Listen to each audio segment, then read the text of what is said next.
Hey everybody, it's Pastor Brad. It's Monday afternoon, and as you would expect on a Monday afternoon, our auditorium is empty and there's nobody on the stage. What you wouldn't expect is for that to happen on the weekend, but that's what's going to happen this weekend. Let me explain. What's going on in our culture and our world is not news to anybody. With COVID-19 spreading as rapidly as it is, it's a constantly changing situation, and we're trying to adapt as we go. Yesterday, we heard from our governor, who's following the CDC guidelines, and he suggested that we, as a state, should not gather in groups of 50 people or more. Well, that prompted our elders to get together because that, of course, impacts our weekend.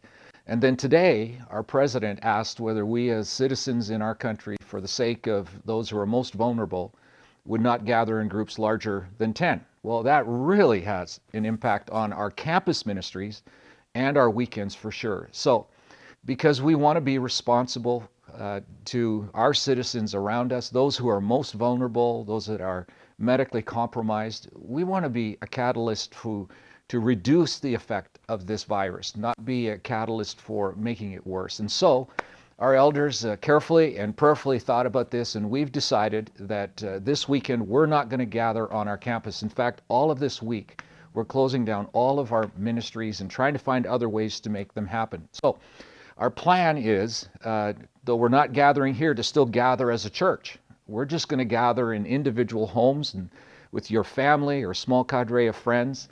And we're going to come to you via the internet. And we're going to invite you to join us online for 3 online services. They'll all be the same.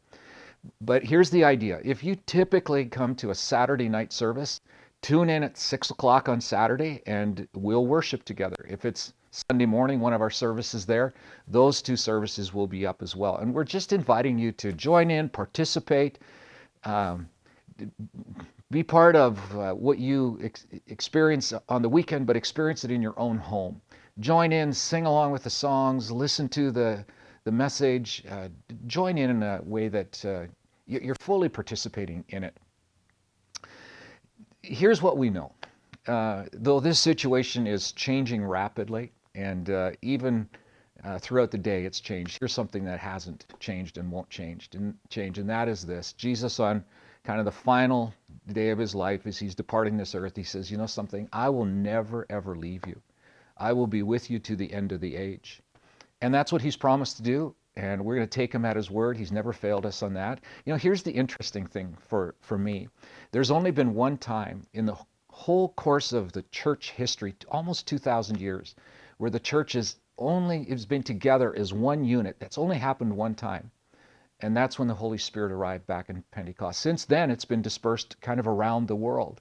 Even in church history as a whole, there have been a number of times where the church hasn't been able to gather because of war or natural disaster or even kind of plagues that are similar to what we're experiencing now. So, all that to say, we're in good shape. The church is resilient, and we are the resilience, and Jesus has promised to be with us, and we're going to be okay. We're in the safest possible place we could be because Jesus is our leader. He's with us. He's always right. He's always good.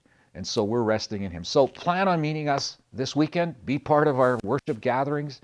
3 opportunities. Don't miss it. You'll be glad that you did because we're all one family working through this together. There you go. Have a great afternoon. See you this weekend.